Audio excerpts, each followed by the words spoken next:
Welcome back to Yes, We're Adopted. Don't make it weird. We both pointed at the same time, so that was cool. We planned it. Yeah. Yes! Finally. We're going to talk a little bit today about family. That's the topic. We're going to talk about what it meant growing up, what family means to us as kids, and then maybe what family means to us now with families of our own, and then the legacy that we want to leave. What kind of family do we want to leave in our wake, I suppose, going forward? So it's a big topic, and we're going to try to condense it down as far as our thoughts as adoptees regarding family stuff. Yeah. So real quick before we get started, if you have not hit that subscribe button, hit it down below, subscribe, hit that little bell notification next to it so you guys can be aware whenever we come up with new adoption videos. Every Saturday. Do it. Ring a ding ding. Oh, come here. Come here. Say hi. Say hi. Hi.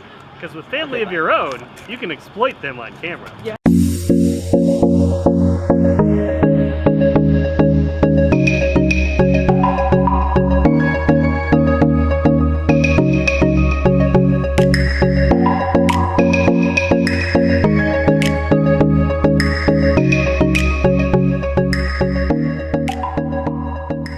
What it meant to me to have a family whenever I was younger, it was something that my parents never really kind of pointed out. Hey, you have a family. Okay? Do biological families do that? I don't know. They're like, hey, you were born. Congratulations! It's family time. You're with us. Booyah. I don't think that's a thing that actually happens with most people, you know, but for some reason with adopted kids or fostered kids or anything like that, there seems to be this dichotomy of you should be grateful. And we talked about that in a previous video up there. Check out the card if you want to see it. I've never actually felt like my parents made me feel like I needed to be grateful for having a family. They loved me as one of their own and they treated me as one of their own. My kid over here is being super cute and super distracting. I love her guts. She's just so much fun. You're pointing at me with your thumb. A little further. There you go. You guys want to talk about how your outfits are opposite? Oh yeah. Hey! We did it. Yeah!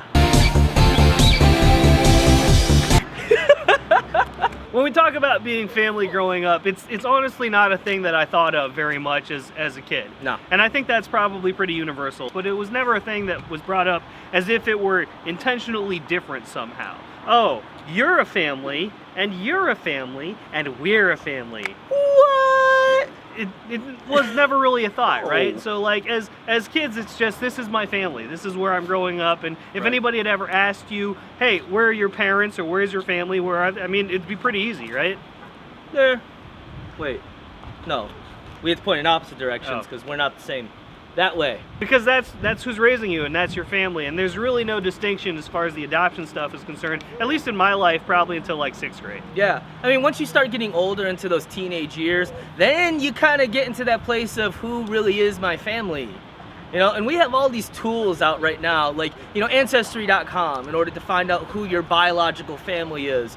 And we've talked to some people, and it's worked well for them. They found half-brothers and sisters, and we found nothing.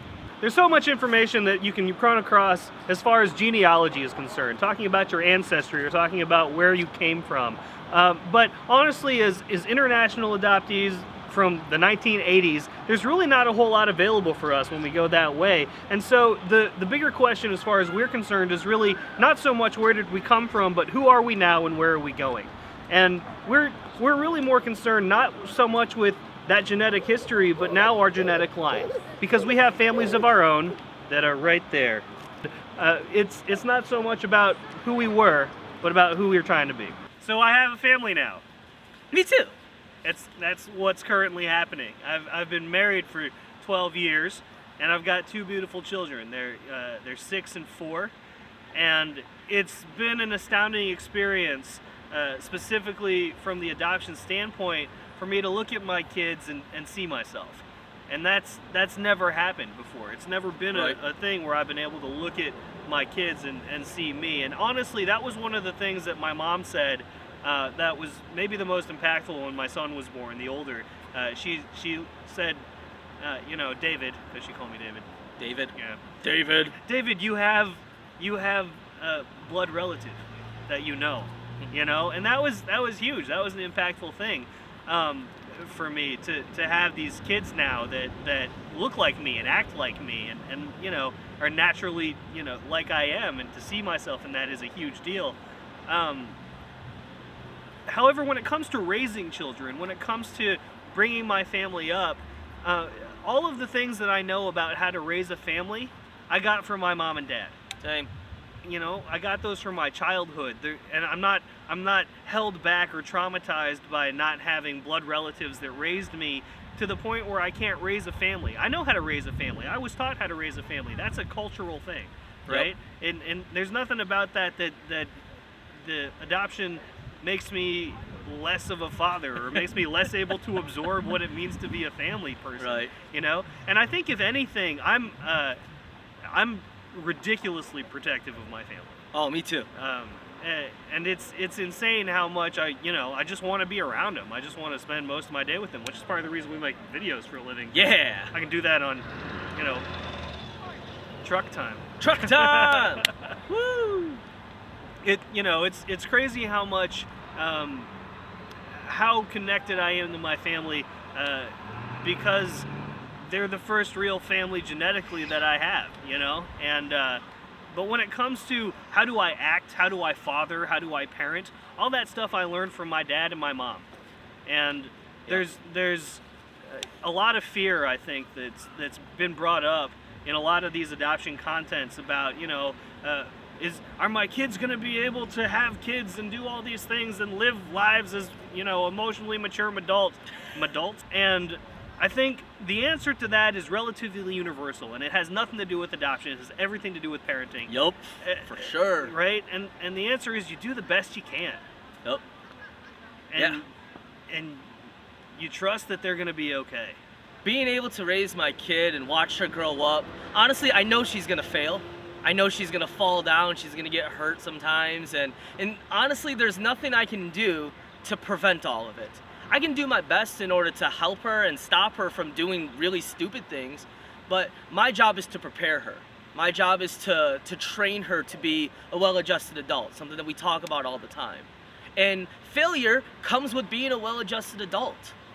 And so being able to see that happen in her, being able to be excited to watch her grow up and get excited herself, for the adventures that she's gonna have, being able to brush her off when she falls. I love it. I love being able to be a parent. I love being able to watch her grow up. It's impossible, if not difficult, to raise something that you saved. Ooh. How about that, huh? Seriously though, I see so much in the media and the stuff that we've been following on the adoption content that is people that are so full of fear. Right. And they're so afraid that things are going to reflect poorly on them. It's not necessarily that they're afraid for their child, it's that they're afraid that the thing that they saved, the thing that they went to great lengths to do or rescue or procure or whatever is going to reflect poorly on them. And that's jacked up. So if that's you, don't do that. But here's the thing: the point of all of this is not to get a kid, is not to obtain a child. Even in birth, right? In biological children, right. The whole point of having children is not to have children. The whole point is to raise adults and leave legacy. Exactly. And that's what we do. That's the whole purpose of us having a family. When we really sat down and started talking about what we want our kid to look like, because we had a long time to talk about this. We tried for 7 years and we thought we were prepared. And honestly, I thank God every day that we didn't back then, because I don't think we'd have been ready for it. But we sat down and we were like, okay, how do we want to raise our child? And it's not to just raise a child. It's not to just protect them from this world and make sure nothing bad happens to them. It's to be able to prepare them for adulthood. To be able to make sure that when she's my age, she is so much further along in life than I am now. To be able to set her floor as my ceiling. That is the point of it. I want to be able to elevate her to the place where when she gets to my age, she's so much further on in life. She is so much more successful in her relationships, in her maturity, in her well-being. She is ready to take on anything that comes her way. And that's why I raise a kid. I don't raise her to just be a kid. I raise her to be an adult. I'm thankful beyond belief for my family. Yep. For the family that I was raised in, because that was the foundation for the life that I lead now. And it's important that we keep telling you that the lives we lead now are good. Yeah. They're excellent, and we're very happy in them, we're joyful in them, and we're content in them. Guys, I love the life I lead now, and my family was the basis for that. My mom and dad raised me so that I would be able to lead this life as I'm living it.